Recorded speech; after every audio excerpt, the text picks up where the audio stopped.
In the heart of Manhattan, where noise never fades and the lights of the city never sleep, there once stood a house so grand, so unique, that people called it a palace rather than a home. But this was not just one palace. It was three. Three mansions bound together under a single roof, connected by family, by fortune, and by one man's desire to outshine every other millionaire in New York. That man was William H. Vanderbilt, heir to one of the largest fortunes America had ever seen. His father, Cornelius Vanderbilt, had built an empire through railroads and shipping, leaving behind a family name that became a symbol of success and, sometimes, arrogance. When Cornelius died in 1877, he left his oldest son, William, not only his money but also his burden to maintain the Vanderbilt name as the most powerful and respected in America. William inherited more than $100 million, a sum so enormous that newspapers called him the richest man in the world. But wealth for William was not enough. He wanted something permanent, something that would tell the story of his family's greatness long after he was gone.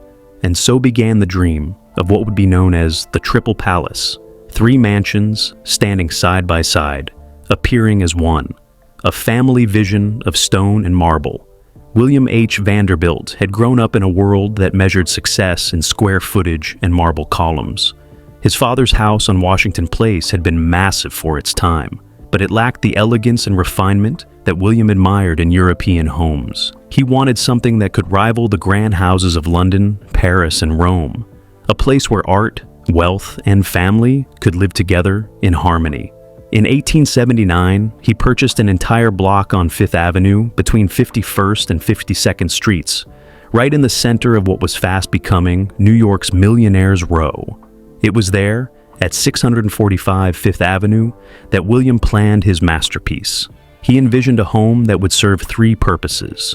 First, it would be a private residence for himself and his wife, Maria Louisa Kissam Vanderbilt. Second, it would include elegant homes for his two beloved daughters, Emily Thorne Vanderbilt and Margaret Louisa Vanderbilt Shepherd, both of whom had married and started their own families.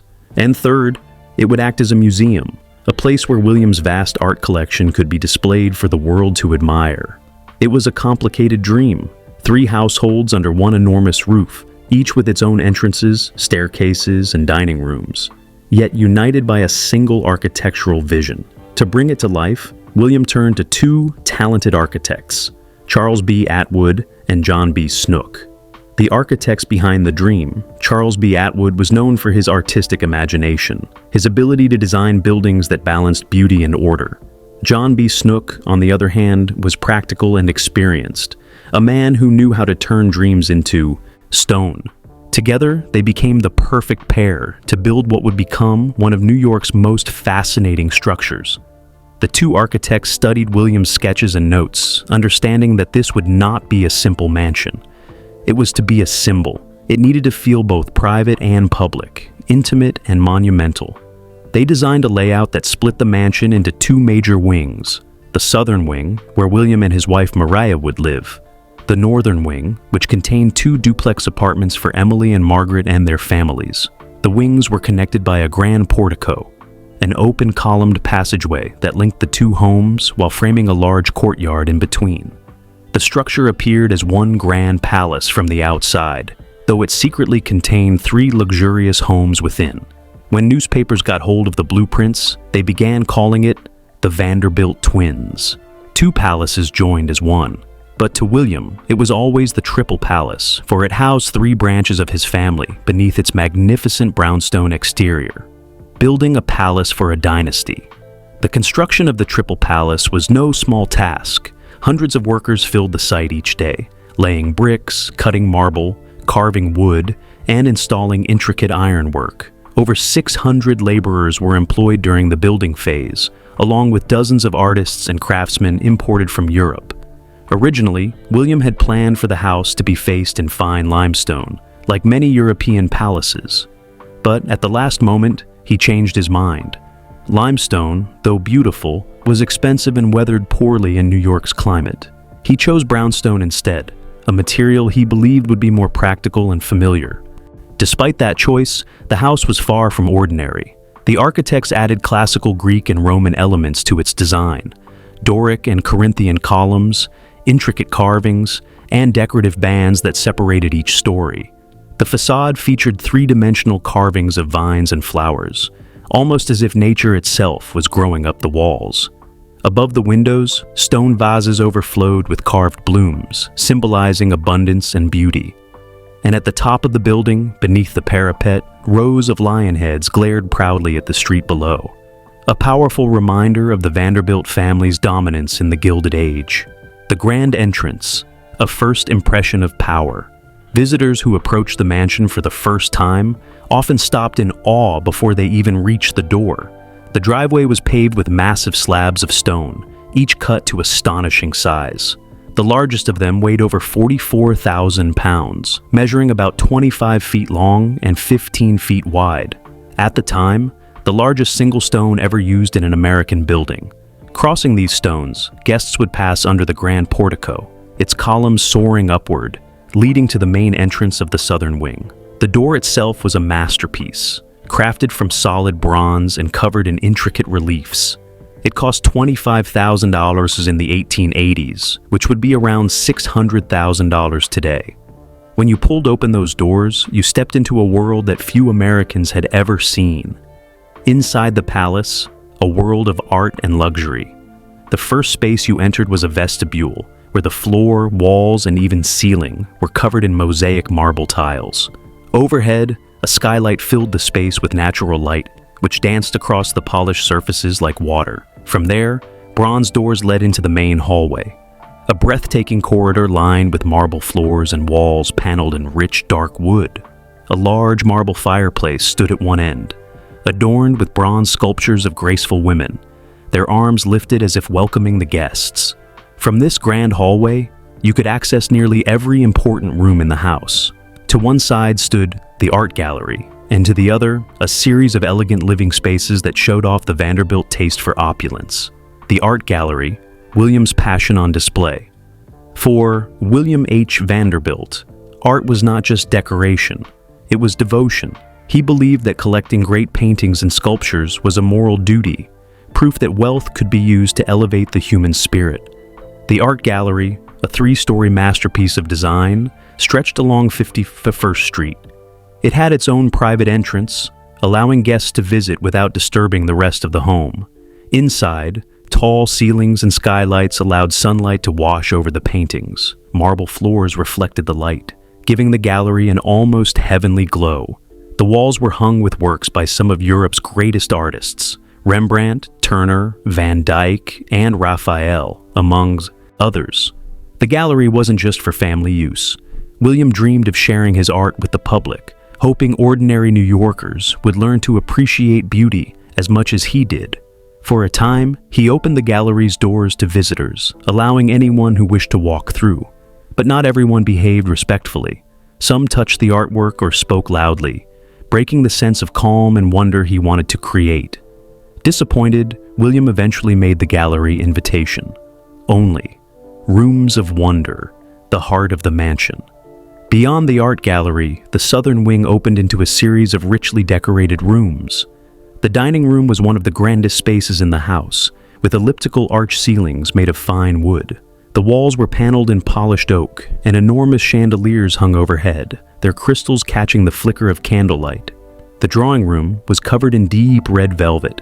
The walls shimmered under candlelight, their surfaces adorned with butterfly sculptures made of mother of pearl, each reflecting light like a jewel. The library nearby continued the same motif. Mother of pearl was inlaid into the furniture, creating a gentle iridescent glow, as if the room itself breathed warmth and intellect.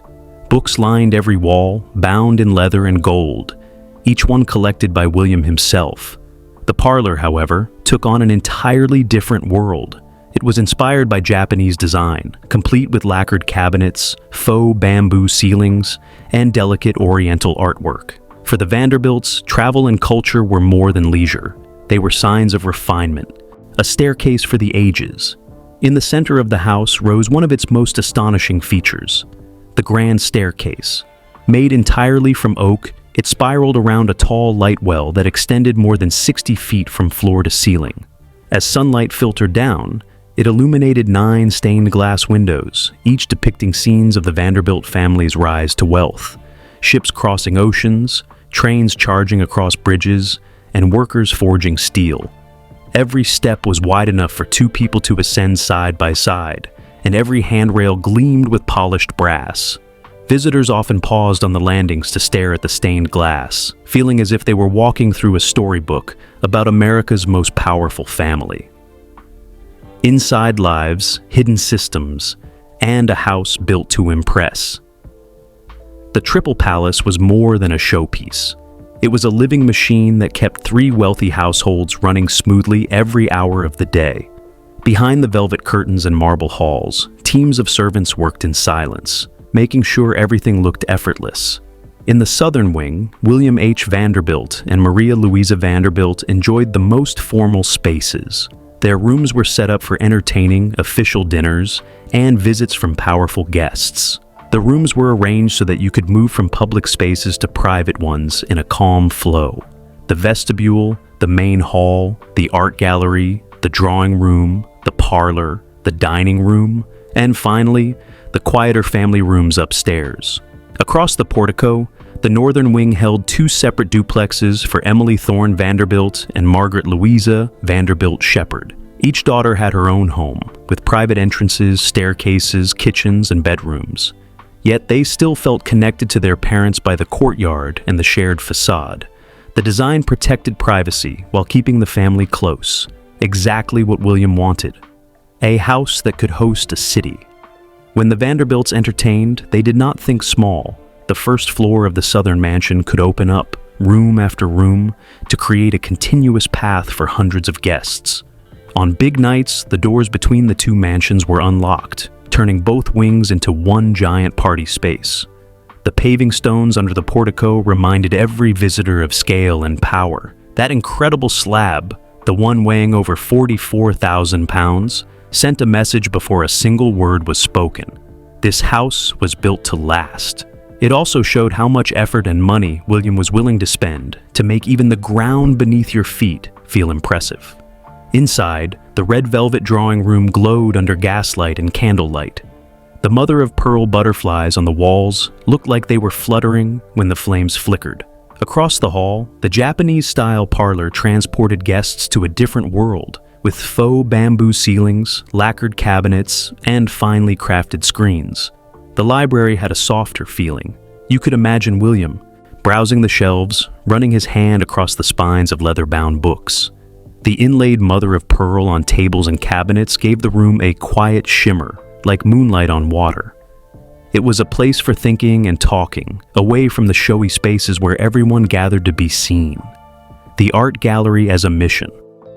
More than anything, William H. Vanderbilt wanted his art to matter. He believed great paintings could improve people's lives.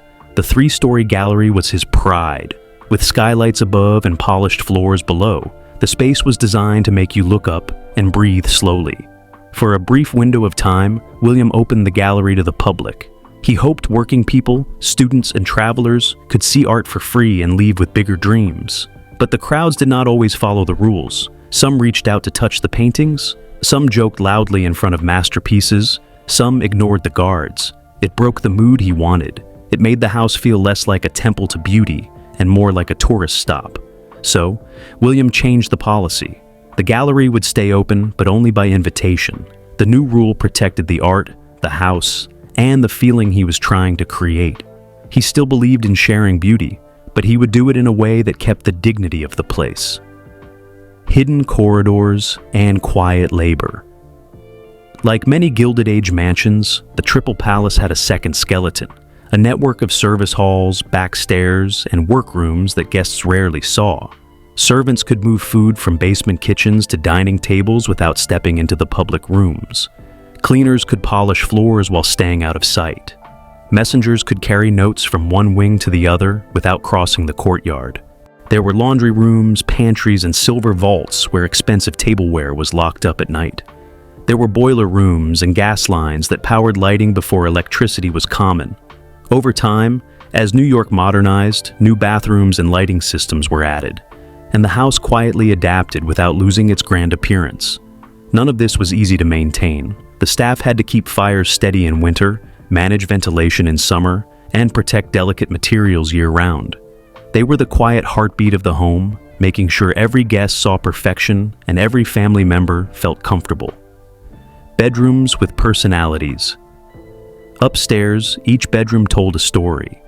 The rooms were decorated according to the person who slept there. One might favor pale colors and light fabrics. Another might be heavy with dark wood and velvet. Some rooms looked toward Fifth Avenue, where carriages rolled by and society passed in view. Others faced the courtyard, where birds nested and light pooled on the stone. On the third floor, guest rooms formed a ring around the light well. This design gave visitors privacy, but kept them close to the center of the house. Shared dressing rooms helped the staff manage clothing and luggage. From these upper floors, private stairs led to roof terraces, where family members could step outside and breathe above the city's noise. The staircase that told a story. The Grand Oak staircase was not just a way to move between floors. It was a symbol of the family's climb. The stained glass windows showed scenes of ships, rails, bridges, and industry. They told the story of Cornelius Vanderbilt's first fortune in steamships and the later victories in railroads that made the family one of the richest on earth. Standing halfway up, you could look down the great light well and imagine the house as a calm, vertical river of light. The staircase turned a practical path into a ceremony. Every ascent felt like a reminder. The Vanderbilts had risen, and so had their home. Money, makers, and the price of glory. Buildings like this don't appear by magic. The Triple Palace took over 600 workers to construct. That number did not include the European sculptors brought in to model and carve stone decorations inside and outside the building. The total cost reached $2 million in the 1880s, a figure that would equal tens of millions in today's money. A huge share went into interior decoration. The wood carving, textiles, chandeliers, furniture, marble, and custom metalwork that made every room feel complete. This level of spending was common among the richest families of the Gilded Age. Wealthy people competed not only in business, but in architecture and art. Palaces became a language of power. Columns and cornices were like medals pinned to a chest, proof that a family had won in the marketplace and now belonged among the elite. Expanding the vision. 1883 and the Great Opening. In 1883, William H. Vanderbilt enlarged his art gallery to fit more paintings and better light. He then decided to unveil it in a way no one would forget. He invited 1,000 guests for a grand evening. The rooms glittered, the floors shone, and the finest people in New York passed through the door in their best clothes. Only a few weeks later, William hosted another major event for the gallery's official opening, this time inviting 3,000 people. The house had never been more alive. The bronze doors, the marble halls, the velvet walls, and the oak staircase all did what they were meant to do. They impressed, they dazzled, and they announced the Vanderbilts as leaders in taste as well as money. For a while, William tried again to share the gallery with the public. He wanted the house to stand not only for his family's success, but also for the idea that beauty should be seen and discussed. Sadly, the same problems returned. The space could not protect the art and the atmosphere if crowds behaved badly. The doors closed once more, and the gallery returned to curated, invitation-only visits. An unexpected loss and a binding will. In 1885, William H. Vanderbilt died. The house and much of the art passed to his wife, Maria Louisa Vanderbilt, according to his will. The document held one very important rule. The house and collection were to stay in the family and be passed from son to son. This clause would shape the Triple Palace's future. It made selling the property extremely difficult. It limited what heirs could do even if they wanted to, and in time, it would collide with changing tastes, new taxes, and the shifting center of New York society. For the moment, though, Maria kept the home with dignity. The rooms stayed polished, the gallery stayed protected, and the building entered a quieter period where family life continued and New York grew up around it. A new generation, a new obsession. In 1896, Maria passed away. As the will directed, the property went to George Washington Vanderbilt, William's youngest son. But George had already started something else, something even more ambitious, in North Carolina. He was building Biltmore, the largest private house in America, near Asheville. With mountains in the distance and forests all around, Biltmore was George's passion. He hired Richard Morris Hunt, a master architect, and Frederick Law Olmsted, the famous landscape designer behind Central Park, to create a world of stone, gardens, and views. Compared to that dream, the Triple Palace on Fifth Avenue felt old-fashioned to George. He respected his father's taste, but he did not want to live in a house that represented a past era. He wanted a future of his own making, uncoupling the twins, 1902 and after. By 1902, George had a plan. He separated the two wings of the house by removing the connecting porticos and treating the north and south structures as independent mansions. This changed the property's identity. What had been a unified symbol of family togetherness became two separate houses facing the same avenue. In 1905, the northern mansion, now standing alone, found a new, very famous tenant, Henry Clay Frick. Henry Clay Frick, the rental years, and a battle of wills. Henry Clay Frick made his name and giant fortune in steel and related industries. He later became the largest private stockholder in key railroad interests. He was known for his stern character, his willpower, and his love of great art. For years, Frick had admired the Vanderbilt house. It had a reputation for beauty and for serious collecting. Renting the northern mansion allowed him to live in a place that matched his tastes while he planned something of his own. As soon as he moved in, Frick began renovations. He updated the lighting, bringing in more modern systems. He improved bathrooms, matching the latest standards of comfort. He made sure the rooms fit his lifestyle and his collection. Frick wanted the house. He tried to buy it, but the will of William H. Vanderbilt made a sale almost impossible. The property was tied to the family and meant to be kept by the male line. If Frick could not own this mansion, he would build one like it, or better. He began work on his own Fifth Avenue palace between 70th and 71st Streets, a home that would later become the Frick Collection, one of New York's most beloved art museums. While Frick waited for his new house to be completed, fate moved quickly at the Vanderbilt home, George Washington. Vanderbilt died. With no son to claim the property under the old rule, the house passed to Cornelius Vanderbilt III. Enter Cornelius Vanderbilt III. Cornelius Vanderbilt III took command of the southern mansion and soon asked Frick to leave the northern one. When Frick departed, Cornelius III launched another renovation campaign to bring the home up to his standards. He reportedly spent around $500,000, a sum equal to many millions today, on updates and refinements. In the years that followed, the house kept its prestige. Cornelius III hosted political leaders and international visitors, including presidents of the United States. The building still impressed, but the world outside its walls was changing fast. Taxes, taste, and the slow turning of the tide. By the early 20th century, the center of wealth in New York began to drift uptown. New styles replaced old. People looked for lighter rooms, simpler lines, and more privacy. A huge, formal Fifth Avenue palace that demanded constant care and dozens of servants no longer fit the new way of living. At the same time, taxes rose. The cost of maintaining enormous city mansions went up year after year. Even rich families had to make choices. Keep the house and sacrifice other things, or sell, simplify, and move forward. Within the Vanderbilt circle, decisions came one by one. Emily Vanderbilt sold her northern mansion. Later, Cornelius Vanderbilt III also let go of his southern mansion, effectively stepping away from William's strict will and its original command to keep the property in the male line. A final bow, 1941 to 1943. In July 1941, before the end arrived, the Vanderbilt family decided to give the public one last look. They opened the doors for a series of final events, charging $1 admission and donating the proceeds to charity. Crowds walked through the rooms that had once hosted the richest and most powerful people in America. For many, it was the first and last time they would see the inside of a true Gilded Age palace. In 1942, Cornelius Vanderbilt III died. The following year, 1943, his widow sold the Vanderbilt art collection for the modern-day equivalent of about $4 million. far less than the total that had been spent to gather it over the years.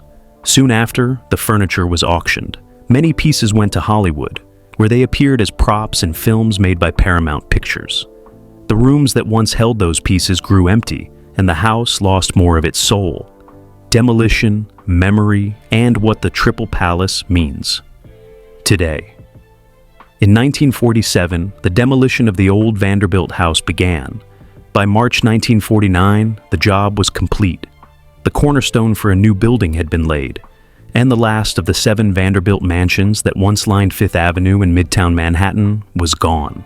People said the fall of the Triple Palace marked the end of the robber baron era, a time when fortunes were built quickly and displayed boldly. The city that rose afterward had different rules. Land became too valuable to allow a single family to hold an entire block for private rooms, art, and parties. Towers rose where palaces once stood. Offices and apartments replaced ballrooms and galleries. But the story did not vanish. It lived on in photographs, in museum pieces, in floor plans drawn by careful hands, and in the lessons the house taught about art, ambition, and family. Why the Triple Palace still matters. The Triple Palace showed what money could build, and what money could not guarantee. It could create awe, beauty, and comfort. It could unite a family under one roof. It could impress a city and attract powerful guests, but it could not freeze time. Tastes changed, cities evolved, laws and taxes shifted. A building that once seemed like the future slowly looked like the past. Still, the ideas behind the house remain powerful. Architecture as storytelling, the facade, the staircase, the gallery, each part told the world who the Vanderbilts were and what they valued. Family as design. The plan joined separate lives without forcing them together. Privacy and closeness existed side by side, art as a public promise. Even when the gallery became invitation only, the goal of sharing beauty shaped how William H. Vanderbilt built and used his home. Echoes in other places. You can still sense the Triple Palace in other buildings. The Frick Collection preserves the spirit of private collecting turned public. Biltmore in North Carolina captures the longing for a complete world, house, gardens, and land, built to outlast one lifetime. And in Manhattan, Fifth Avenue continues to change. Buildings rise and fall, but the desire to use architecture to shape reputation remains. Stores, museums, and towers still try to impress, just as the Vanderbilts once did with columns, cornices, and colossal doors. Rooms of power and the fall of a dynasty. The Triple Palace wasn't just a home. It was a statement carved into the heart of Fifth Avenue. Each wall, floor, and ceiling told a story of ambition, family, and America's new idea of wealth. To walk through its rooms was like stepping into the mind of William H. Vanderbilt, a man who believed art and architecture could make a legacy eternal. But even the most powerful legacies can fade. Before that happened, though, the Triple Palace had its golden years, an age of elegance when every inch of its marble floors shone, and the Vanderbilts were the crowned royalty of New York society. A new kind of family home. Unlike most Gilded Age mansions that served a single household, the Triple Palace was an experiment, a social design that reflected how families of fortune adapted to new lifestyles. William H. Vanderbilt wanted his grown daughters nearby, but not inside his private home. The 2 duplexes for Emily and Margaret gave them independence while preserving intimacy. It was a rare architectural solution, part palace, part family compound, blending unity and privacy. This approach mirrored the way the Vanderbilts viewed themselves, not just as individuals, but as branches of one mighty tree. Each mansion wing represented a branch, separate, but nourished by the same roots. The courtyard between the wings became more than a design feature. It was a symbol of connection. From her window, Maria Louisa Vanderbilt could look across and see the homes of her daughters. They were close enough to visit in minutes, but far enough to live distinct lives. In a time when wealth often isolated the rich from one another, the Triple Palace was a quiet statement that family still came first, even in a house larger than some European castles. Art as a legacy. No part of the mansion represented William's heart more than his art gallery. His collection included over 200 major works, landscapes, portraits, and historical paintings from across Europe. He saw the gallery as both education and inspiration. His belief was simple: money could buy luxury, but only art could give meaning to it. At the time, America had few public art museums. The Metropolitan Museum of Art had opened only a few years earlier, and art collecting was still considered the hobby of aristocrats. By opening his gallery, even briefly, William H. Vanderbilt helped create a bridge between private wealth and public culture. Although he later limited access to invited guests, the gesture had lasting impact. His son, George Vanderbilt, inherited not only his money, but also his love for art and architecture, which would shape the creation of Biltmore Estate. Through art, the Vanderbilts tried to leave something that would outlive them. In that sense, their mission succeeded. Many of William's paintings are now part of museums and public collections, admired long after the house that first displayed them was gone. The hidden workforce. Below the polished halls, dozens of workers kept everything running like a machine. The butler's pantry connected directly to service hallways that stretched beneath both wings of the mansion. In those halls, servants moved like shadows, carrying trays, lighting gas lamps, and cleaning rooms before dawn. There were engineers for the heating system, maids for the countless rooms, coachmen for the horses, footmen for events, and gardeners for the courtyard. Each person had a role, and together they formed an invisible army dedicated to perfection. Though unseen, they were part of the mansion's heartbeat, and their labor reflected a larger truth of the Gilded Age. Behind every glittering ballroom stood countless workers whose names history often forgets. The decline of Fifth Avenue's palaces. By the early 1900s, the landscape of New York was changing fast. The open streets of Fifth Avenue filled with noise. Automobiles replaced carriages, and new buildings climbed higher into the sky. The Vanderbilts' grand homes, once symbols of progress, now seemed like relics of another age. Maintaining them became a struggle. Taxes rose sharply, and the cost of staff, heating, and repairs grew unbearable. Younger generations wanted freedom, not tradition. They preferred apartments on the Upper East Side or country estates far from the city's grime. By the 1920s, many old families had sold or demolished their mansions, replacing them with towers and offices. The Triple Palace, though still magnificent, felt increasingly out of place. Its brownstone walls that once shone with pride now stood in the shadow of skyscrapers. The auction and the end. After Cornelius's death in 1942, the mansion's fate was sealed. The world was at war, and New York's priorities had changed. His widow sold the Vanderbilt art collection for a fraction of its original cost. Paintings that had once been the pride of Fifth Avenue were dispersed across private collections and galleries. The furniture and decorations went next. Hollywood bought many of the pieces, and soon the chandeliers and chairs that had witnessed grand Vanderbilt dinners appeared on film sets, decorating imaginary ballrooms. In 1947, demolition began. Massive cranes and wrecking crews tore down the brownstone walls that had once represented American ambition. By March 1949, nothing remained but rubble and dust. On that site, a new commercial building rose, modern, practical, and forgettable. The final reminder of the Vanderbilt palaces on Fifth Avenue was gone forever. The era that ended with it? The destruction of the Triple Palace symbolized more than architectural loss. It marked the death of the Gilded Age, a time when industrialists turned their profits into palaces and believed beauty could prove their worth. By the mid-20th century, America had changed. Wealth was no longer measured by marble staircases or imported silk drapes. It was measured by progress, technology, and corporate power.